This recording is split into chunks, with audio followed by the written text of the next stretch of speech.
تسليما সকলেই জবান খুলে দরুদ ইব্রাহিম করে একটু আওয়াজ দিয়ে اللهم صل على محمد وعلى آل محمد كما صليت على إبراهيم وعلى آل إبراهيم إنك حميد مجيد اللهم بارك على محمد وعلى آل محمد كما باركت على إبراهيم وعلى آل إبراهيم إنك حميد مجيد সমস্ত প্রশংসা মহান আল্লাহ জাল্লা শানুর দরবারে, যেই মহান রব্বে করিম দীর্ঘ একটা মাস সিয়াম পালনের পর ঈদ উল ফিতরের ঈদ আল্লাহ তাআলার পক্ষ থেকে আমাদেরকে দান করেছেন। এটাকে বলা হয় শুকরগুজার নামাজ।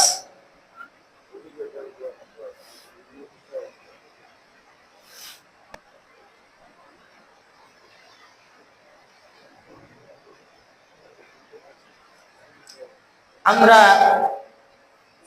এই ঈদ উল ফিতরের নামাজে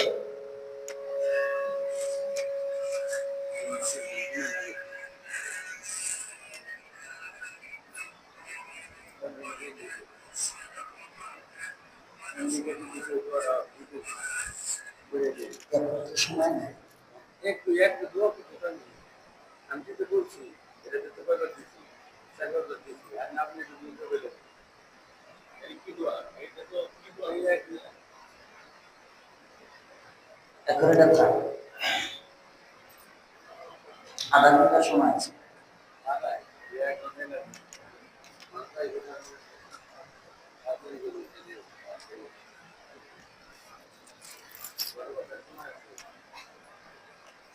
আলহামদুলিল্লাহ, সমস্ত প্রশংসা আল্লাহ জাল্লা শানুর দরবারে, যেই মহান রব্বে করিম আমাদেরকে ঈদ উল ফিতরের ঈদ আনন্দ উপভোগ করার উদ্দেশ্যে এবং আল্লাহ তাআলার পক্ষ থেকে পুরস্কার পাওয়ার যে একটা ময়দান, সেই পুরস্কার পাওয়ার দিনে আল্লাহ তাআলা আমাদেরকে ঈদের মাঠে উপস্থিত হওয়ার জন্য তৌফিক এনায়েত করেছেন।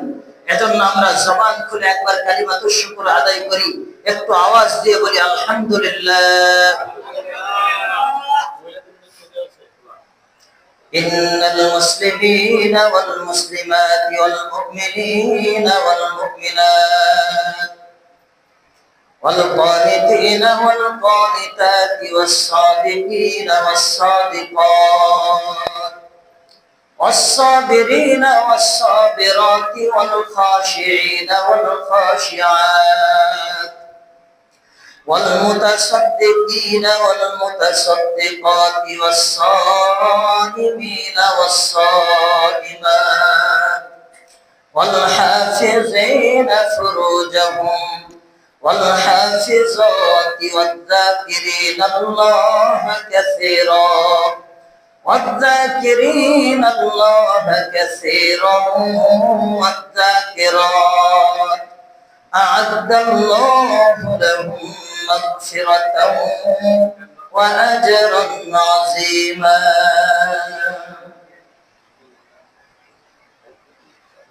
কোরআনে কারীমের এক টুকরা আয়াতে কারিমা তেলাওয়াত করলাম। আল্লাহ যদি তৌফিক এনায়েত করেন, এই আয়াতে কারিমার ভিত্তিতে কিছু আলোচনা পেশ করার চেষ্টা করব ইনশাআল্লাহ। আজকে ঈদের দিন, এই ঈদের মাঠে যারা সময় মতো উপস্থিত হয়, আল্লাহ তাআলা তাদেরকে তাদের পিছনের জিন্দেগীর গুনাহসমূহ আল্লাহ তাআলা এই ঈদের দিনেই মাফ করে দেন। কারণ এই ঈদের দিনে, এই আনন্দের দিনে সব কিছুর একটা নিজাম বা নিয়ম নীতি থাকে। যখন কোন স্কুল কলেজ ভার্সিটিতে পরীক্ষা হয়, পরীক্ষা শেষ হওয়ার পর রেজাল্ট দেওয়ার জন্য একটা নির্ধারিত অনুষ্ঠান হয়। যেই অনুষ্ঠানে যারা মেধা তালিকায় সম্পূর্ণ ঊর্ধ্বে যায় তাদেরকে ওই মানের পুরস্কারে পুরস্কৃত করা হয়।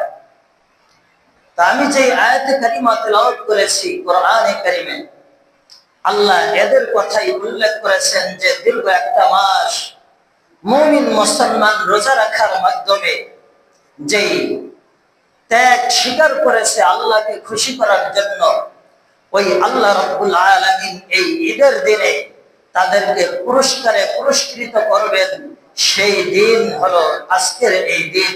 তাই আমরা যারা বাহিরে অযথা এখনো সময় নষ্ট করছি, আমাদের অল্প সময় মাত্র, এর মধ্যে আমরা দ্রুত ইনশাআল্লাহ মাঠে এসে যাওয়ার চেষ্টা করি। আল্লাহ পাক আমাদেরকে আল্লাহর পক্ষ থেকে যেই পুরস্কার পাওয়ার ওয়াদা আল্লাহ দিয়েছেন, এই পুরস্কার নেওয়ার জন্য আমরা দ্রুত মসজিদমুখী হয়ে যাই, ঈদের মাঠে উপস্থিত হওয়ার চেষ্টা করি। আল্লাহ পাক আমাদের সকলকে আমলের তৌফিক দান করেন, বলেন আমিন। আমাদের এখানে মা বোনদের জন্য ঈদের নামাজের সুব্যবস্থা আছে। আপনারা যারা ঈদের মাঠে আসতে ইচ্ছুক, মেহেরবানি করে আসতে পারেন। আমি মা বোনদের ব্যাপারে একটা আলোচনা ছোট্ট করে করব আজকে। সেটা হচ্ছে, আমরা অনেকেই বিভিন্ন বালা মুসিবতে গ্রেফতার হইলে মান্যত করে থাকি যে আমার এই মুসিবতটা যদি দূর হয়ে যায় তাহলে আমি একটা মানত করলাম, মাদ্রাসায় একটা গরু দেব, অথবা পীর সাহেবের মাজারে একটা ছাগল দেব, অথবা বিভিন্ন ধরনের মান্যত করে থাকে। এই যে মান্যত, একবার এক মহিলা একটা মাত্র সন্তান, এই সন্তানটা কঠিন অসুস্থ অবস্থায় সে কাতরাচ্ছে, এমন অবস্থা যে মুমূর্ষ অবস্থা। মায়ের তো দরদ অনেক বেশি, অনেক ডাক্তার কবিরাজ দেখানোর পরও যখন এই সন্তানটা সুস্থ হচ্ছে না, মানে ধীরে ধীরে অসুস্থ বেড়েই যাচ্ছে, ডাক্তার কবিরাজ সকলেই দেখানো হয়েছে, এরপরেও বাচ্চা সুস্থ হচ্ছে না। মা বড় পেরেশান, আমার একটা মাত্র সন্তান, একটাই মাত্র কলিজার টুকরা, আল্লাহ আমার এই সন্তানটাকে তুমি জীবিত রাখো। এরকম ভাবে সন্তানের জন্য একদিন মা সন্তানের ব্যথায় ব্যথিত হয়ে মা তার বাচ্চার জন্য 2 রাকাত নামাজ আদায় করলেন। নামাজের পরে কাপড়ের আঁচল ধরে আল্লাহর কাছে ফরিয়াদ করতেছেন, মান্যত করতেছেন যে আল্লাহ, আপনি আমার এই একটা মাত্র সন্তানকে, আমি তো আমার বয়স হয়ে গিয়েছে, আমাকে অবশ্যই 2 দিন আগে হোক পরে হোক আল্লাহ আপনার দরবারে যেতে হবে, আপনি যদি আমার এই সন্তানকে আমার জানের বিনিময়ে হলেও কি করেন, রেখে যান। এটা মা আল্লাহর কাছে মানত করতেছে, আপনি আমার জানের বিনিময়ে হলেও কবরে যেতে হয়, আল্লাহ আপনি আমাকে কবরে নেন, তারপরও আমার এই সন্তানটাকে জীবিত রাখেন, আমার সন্তানটাকে আল্লাহ আপনি সুস্থ করে দেন। মা যখন এই ফরিয়াদ করছে আল্লাহর দরবারে, মায়ের এই ফরিয়াদ আল্লাহ তাআলা কবুল করছেন। মায়ের ফরিয়াদ যখন আল্লাহর দরবারে কবুল হয়ে গেছে, মান্যত সে এটা করলো যে আমি প্রয়োজনে আমার ছেলের বদৌলতে কোথায় যাব, কবরে যাব। এই দোয়া যখন করে তখন সন্তান আবার এটা শুনে নিয়েছে। মা যখন সন্তানের পাশে এরকম দোয়া করছে, দোয়া করার সময় সন্তান এবারে শুনছে দোয়াটা। এখন ধীরে ধীরে আল্লাহ তাআলা দোয়া কবুল করার কারণে এই সন্তানটা হঠাৎ করে সুস্থ হয়ে যায়। আল্লাহ তাআলা সুস্থ করে দেন।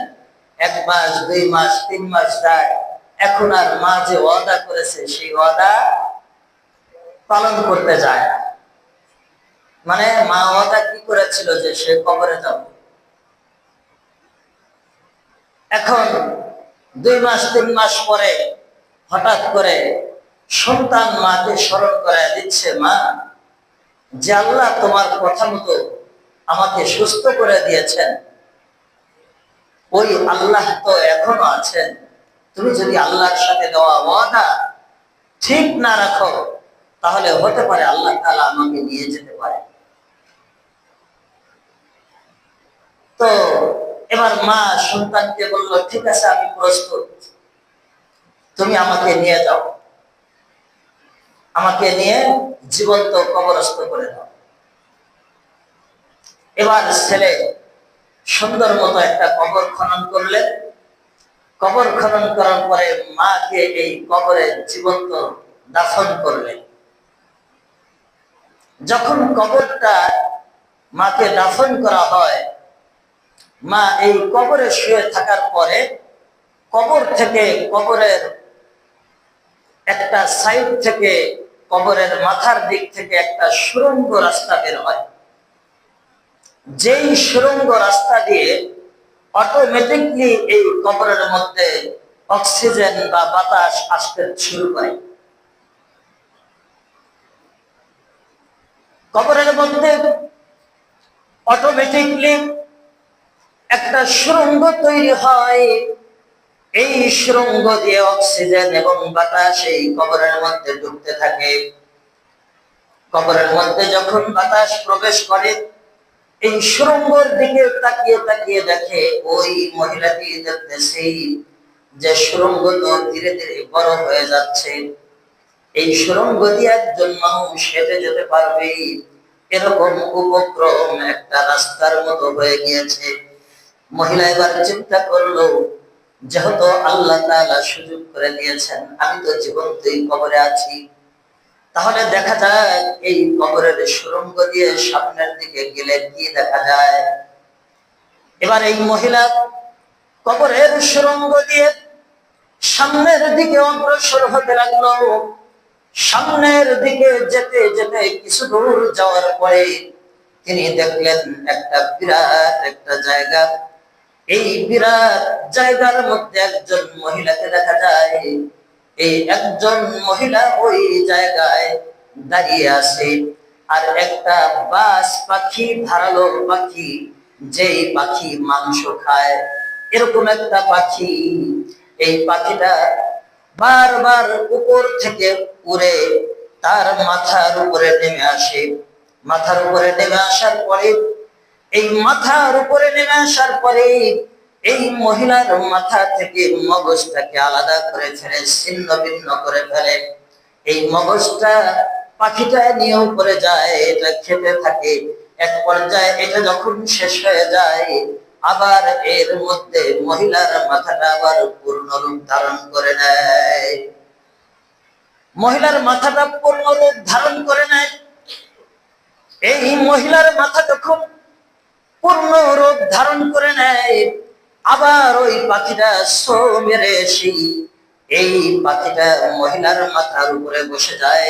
এইভাবে আবার তার মাথা থেকে তার মগজকে আলাদা করে ফেলে, ছিন্ন করে ফেলে। এই অবস্থা দেখলেন। দেখার পরে সে খুব ভীত অবস্থায়। সে এরপরে চিন্তা করলেন, এখন আর কোনো কথা না বলে একটু সামনের দিকে যাই। ওই মহিলাটি আরেকটু সামনের দিকে অগ্রসর হল। আরেকটু সামনের দিকে যখন অগ্রসর হয়ে যায়, আরেকটু সামনে যেতে যেতে যখন আরেকটু সামনের দিকে অগ্রসর হয়ে যায়, সামনে যাওয়ার পরে দেখে বিশাল বড় একটা ঝর্ণা, চতুর সাইডে ঝর্ণা, আর মাঝখানে একটা কুরসি, একটা চেয়ার বসানো আছে। মাঝখানে একটা চেয়ার বসানো আছে, আর চতুর সাইডে সুন্দর ঝর্ণা, গোলাকৃতির ঝর্ণা দেখা যায়। মহিলাটি ওই জায়গায় বসে আছে।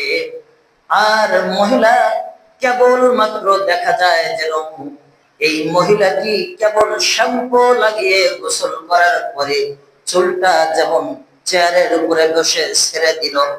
মহিলার কেশ রাজি গুলা যখন, মহিলার মাথার চুলগুলা যখন চেয়ারের উপরে ছেড়ে দিয়েছে, ওই উপর থেকে একটা পাখি দেখা যায়। ওই পাখিটা এই মহিলাটিকে বাতাস করতেছে।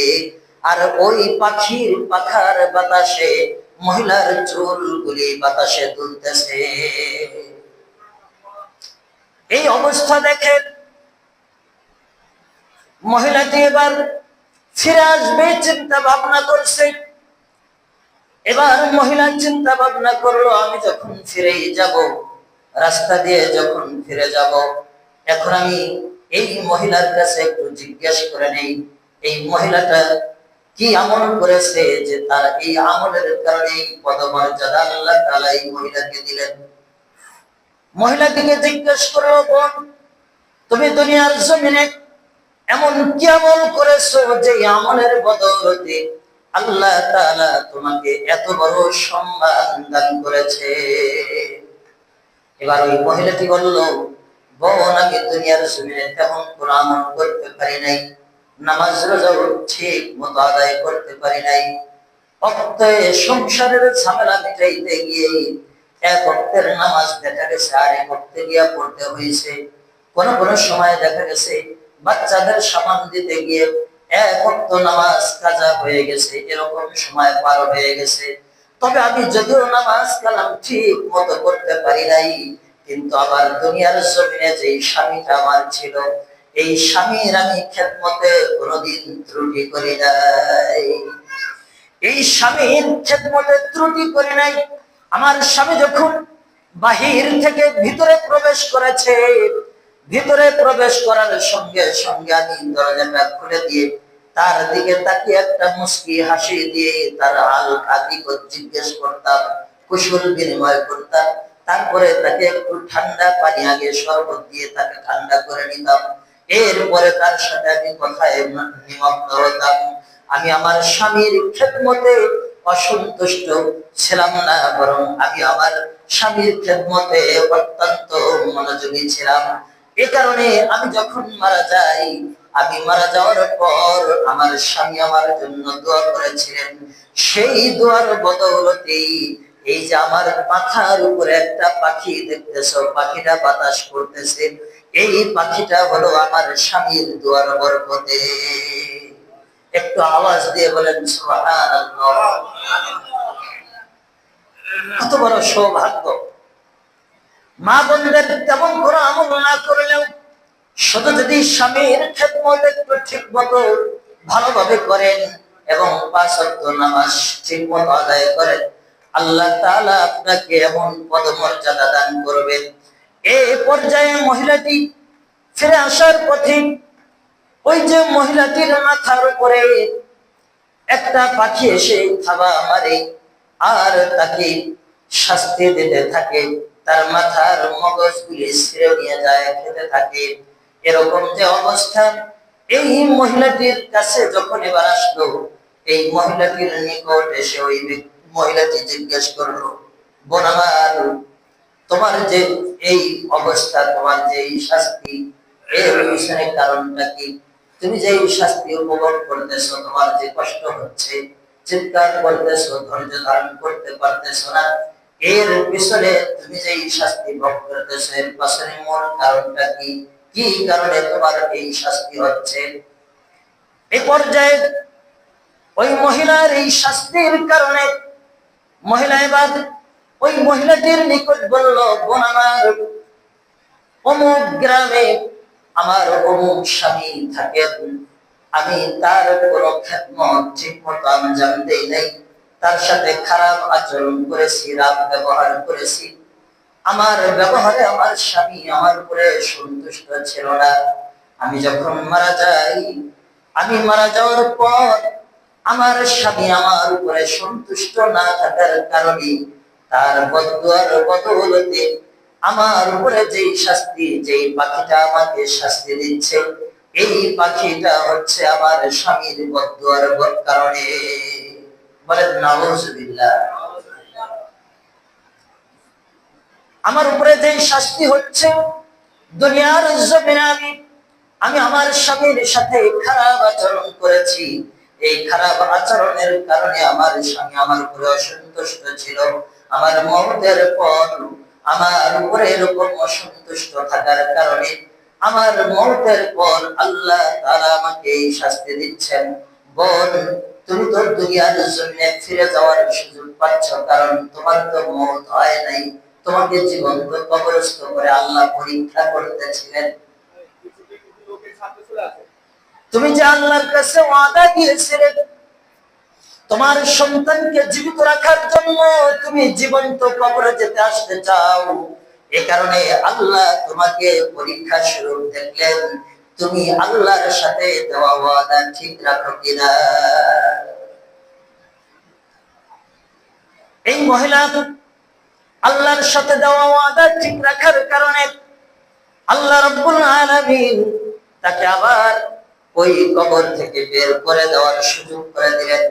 কবর থেকে জীবন্ত যখন বের হয়ে আসে, এসে তার ছেলেকে সঙ্গে নিয়ে ওই মহিলার খবর নিয়ে তার পার্শ্ববর্তী গ্রামে ওই জামাইয়ের কাছে নিকট যায়।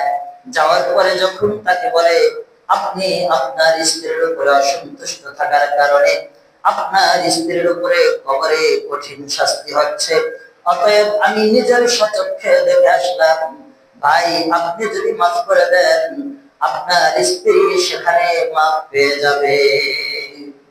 এরপরে ওই ভাইটি খবর পরে আল্লাহর হস্তে তাকে ক্ষমা করে দেয়।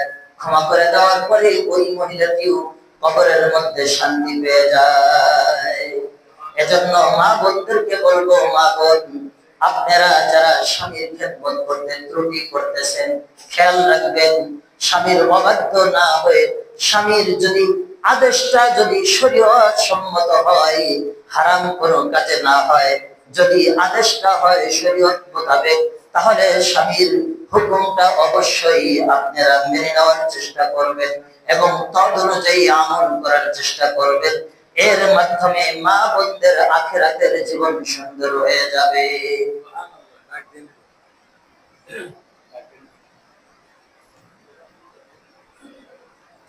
আর মাত্র 7 মিনিট সময় বাকি আছে। আমাদের ঈদের নামাজ 7:30 অনুষ্ঠিত হবে। এখনো যারা এদিক সেদিক আছেন, মেহেরবানি করে ঈদের মাঠে উপস্থিত হওয়ার জন্য অনুরোধ করছি। আপনারা দ্রুত ঈদের মাঠে এসে উপস্থিত হয়ে যান। আমরা ইনশাআল্লাহ চেষ্টা করব দ্রুত ঈদের নামাজ আদায় করে নেওয়ার জন্য। আল্লাহ তৌফিক দিলে ইনশাআল্লাহ আপনারা সকলেই দ্রুত ঈদগাহে উপস্থিত হয়ে যান। তো বলতেছিলাম মা বোনদেরকে যে আপনারা যদি আখিরাতের মুখটা উজ্জ্বল করতে চান, আখিরাতে যদি উন্নত জীবন লাভ করতে চান, তাহলে আপনারা আপনাদের স্বামীর সাথে সদাচরণ করতে শিখুন, ভালো আচরণ করতে শিখুন। সবসময় তো একজন মানুষ খারাপ আচরণ করে না, তাই ভালো আচার ব্যবহারের মাধ্যমে স্বামীকে সন্তুষ্ট করার জন্য চেষ্টা করুন। এবার তো বললাম হাদিসের মধ্যে, যেই হাদিসের মধ্যে আছে যার মৌতের পর স্ত্রী সাক্ষ্য দিবে যে আমার স্বামীটা ভালো ছিল, ওই স্বামীটা অবশ্যই জান্নাতি এবং তার জন্য জান্নাত ওয়াজিব হয়ে যাবে। আর যদি স্ত্রী বলে না আমার স্বামীর মধ্যে ভেজাল ছিল, কারণ উনি তো আপনার নিকটের সব খবর জানেন, আপনি কি করেন না করেন সব খবর আপনার স্ত্রী জানে। তাই স্ত্রীর সাথে ভালো ব্যবহার এবং সুন্দর আচরণ করা চাই। আপনি আরেক ঘরের মেয়েকে বিবাহ করে নিয়ে আসছেন, সে আরেক ঘরের মেয়ে তার মা বাবা ভাই বোন সবকিছু ছেড়ে দিয়ে আপনার জন্য আপনার কাছে চলে এসেছে, কুরবানি করতেছে। এরপরেও যদি তাকে আপনি কথায় কথায় ত্রুটি ধরেন আর ভুল ধরেন, তাহলে এটা ঠিক হবে না। এজন্য যারা স্বামী হবেন তারা শুধু আপনাদের দিকটা দেখবেন, কিন্তু তাদের যে হক আছে সেদিকে যদি না তাকান, তাহলে এর জন্য আল্লাহর কাছে জবাবদিহি করতে হবে।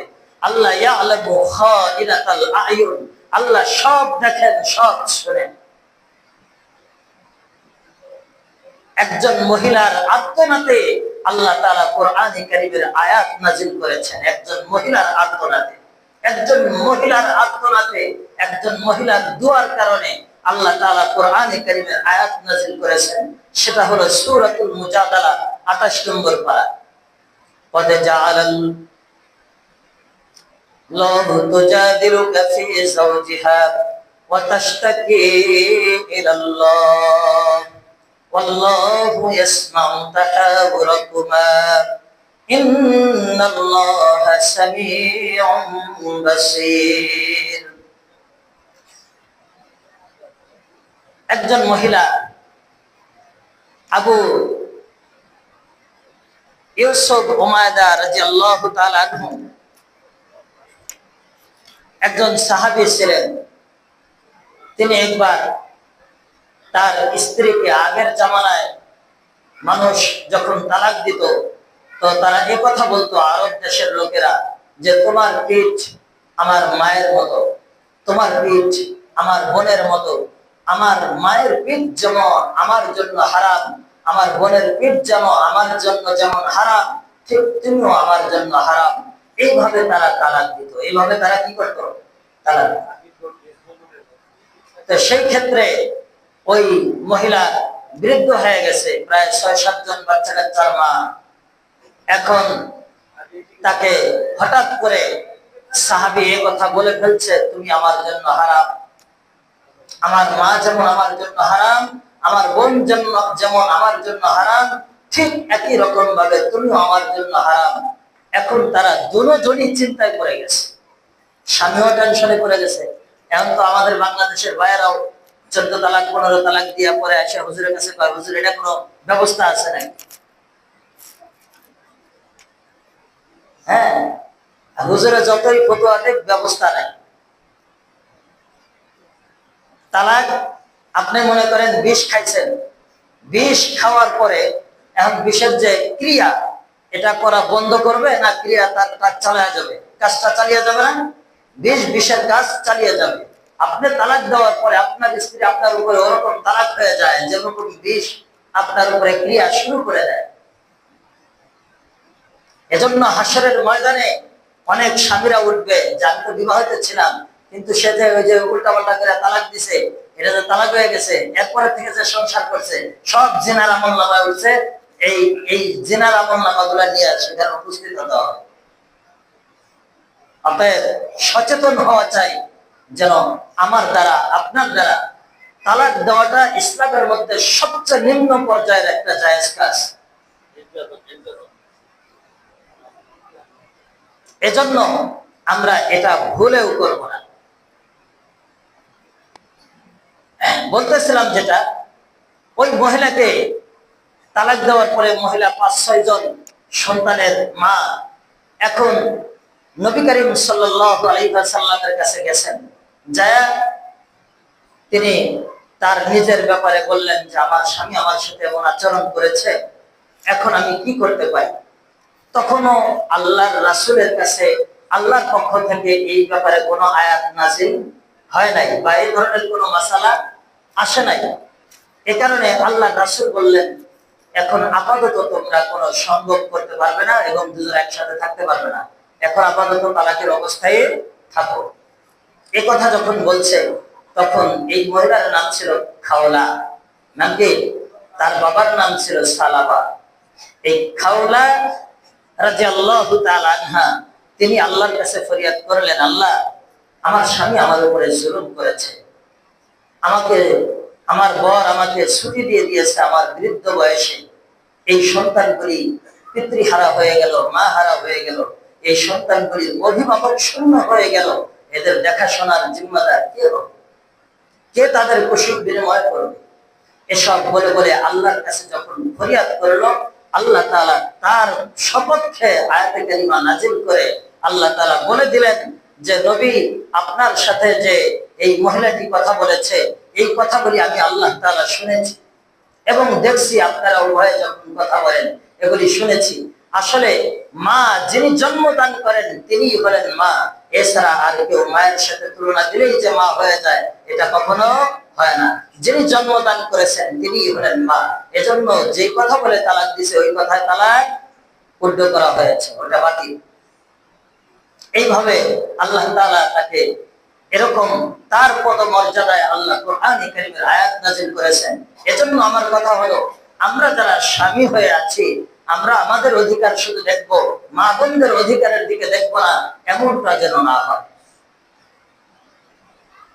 আর মা বোন যারা আছেন, আপনারাও আপনাদের স্বামীর হুকুমটা যদি শরিয়া সম্মত হয়, অবশ্যই আমরা এই শরিয়া সম্মত হুকুমগুলি মেনে, আমার স্বামীর আদেশগুলি মেনে চলার চেষ্টা করব। আল্লাহ রাসূল বলেছেন, যদি কোনো মহিলা তার স্বামীর অনুসরণ করে, সুন্দরভাবে খেদমত সেবা শুশ্রূষা করে, তাহলে আল্লাহ তাআলা এই স্বামীর দোয়ার কারণে তাকে জান্নাত দিয়ে দিবেন। এজন্য আমরাও চেষ্টা করব আমাদের স্বামীকে আমাদের উপরে সন্তুষ্ট রাখার জন্য। মেহেরবানি করে আমরা একটু চাপ দিয়ে বসি, চেপে চেপে বসি, ভিতরের জায়গাটা সুন্দরভাবে পুরা করে নেই। এখনো যারা বাহিরে আছেন, নামাজের কায়দায় সুন্দরভাবে কাতারবদ্ধ হয়ে বসি, মাঝখানে কোনো জায়গা মেহেরবানি করে ফাঁকা না রাখি। এখনো যারা বাহিরে আছেন, দ্রুত আপনারা ঈদগাহের মাঠে ইনশাআল্লাহ চলে আসেন। আল্লাহ পাক আমাদের ঈদগাহের সময় হয়ে গেছে প্রায়, আমরা ইনশাআল্লাহ ঈদের নামাজ তাড়াতাড়ি শুরু করে দেব, আপনারা দ্রুত চলে আসেন ইনশাআল্লাহ। আমি যে আয়াতে কারিমা তেলাওয়াত করেছিলাম, আয়াতে কারিমার অর্থটা আপনাদেরকে বলি। ইন্নাল মুসলিমিনা ওয়াল মুসলিমাত, এক নাম্বার, আল্লাহর আনুগত্যকারী মুসলমান পুরুষ এবং আল্লাহর আনুগত্য প্রকাশকারী মুসলিম নারী। ওয়াল মুমিনিনা ওয়াল মুমিনাত, মুমিন পুরুষ এবং মুমিন নারী। ইন্নাল মুসলিমিনা ওয়াল মুসলিমাত ওয়াল মুমিনিনা ওয়াল মুমিনাত ওয়াল কানিতিনা ওয়াল কানিতাত। 3 নাম্বার, ইবাদত গুজার পুরুষ এবং ইবাদত গুজার নারী। ইন্নাল মুসলিমিনা ওয়াল মুসলিমাত ওয়াল মুমিনিনা ওয়াল মুমিনাত ওয়াল কানিতিনা ওয়াল কানিতাত। 4 নাম্বার, ওয়াস-সাদিকিনা ওয়াস-সাদিকাত, সত্যবাদী পুরুষ এবং সত্যবাদী নারী। ওয়াস-সাদিকিনা ওয়াস-সাদিকাত ওয়াস-সাবিরিনা ওয়াস-সাবিরাত, ধৈর্য ধারণ করনেওয়ালা পুরুষ এবং ধৈর্য ধারণ করনেওয়ালা।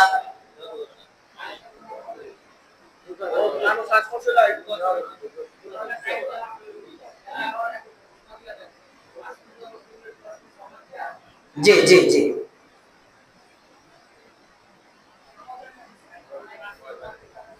সময় হয়ে গেছে, আমরা আর বেশি বাড়াবো না। একটা আয়াত তেলাওয়াত করেছিলাম, এই আয়াতটা শেষ করে দেই একটু নাকি। একটা আয়াত, এই আয়াতের অর্থটা এজন্য বলতেছি যে খুব জরুরি। যেমন ধৈর্যশীল পুরুষ এবং ধৈর্যশীল নারীর কথা আল্লাহ উল্লেখ করেছেন, এবং ধৈর্য বিনীত পুরুষ, নম্র ভদ্র পুরুষ এবং নম্র ভদ্র নারী, এদের কথা আল্লাহ উল্লেখ করেছেন।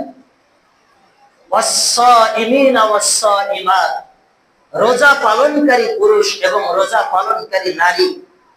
ওয়াল হাফিজিনা ফুরুজাহুম ওয়াল হাফিজাত, এবং নিজের লজ্জাস্থান হেফাজতকারী পুরুষ এবং নিজের লজ্জাস্থান হেফাজতকারী নারী। আল্লাহ দুজনের কথা উল্লেখ করতেছেন। এরা যারা এই কথাগুলির উপরে আমল করে নেওয়ালা হয়ে যায়, ওয়াল হাফিজিনা ফুরুজাহুম ওয়াল হাফিজাতি ওয়ায-যাকিরিনা আল্লাহা কাসীরান ওয়ায-যাকিরাত ওয়ায-যাকিরিনা আল্লাহা কাসীরান ওয়ায-যাকিরাত, অধিক পরিমাণে জিকিরকারী পুরুষ এবং অধিক পরিমাণে জিকির করনেওয়ালা নারী। এদেরকে আল্লাহ তাআলা আ'আদাল্লাহু লাহুম মাগফিরাতাও ওয়া আজরান আযীমা, আল্লাহ বলেন এদেরকে আল্লাহ তাআলার পক্ষ থেকে মহামূল্যবান পুরস্কার প্রস্তুত করে রেখেছেন এদের জন্য। তাই আমরা যারা আজকে ঈদের মাঠে এসেছি, আমাদের জন্য আল্লাহ তাআলার কাছে অনেক পুরস্কার আছে। এজন্য আমরা সেই পুরস্কার পাবো কারা? যারা এরকম এই আয়াতের উপরে আমল করে নেওয়ালা তারা। আল্লাহ পাক আমাদের সকলকেই আমলের তৌফিক দান করেন, বলেন আমিন। আমরা এখনই নামাজের নিয়মটা বলে দিচ্ছি। নামাজের নিয়ম, নামাজের আগে কালেকশন হবে নাকি নামাজ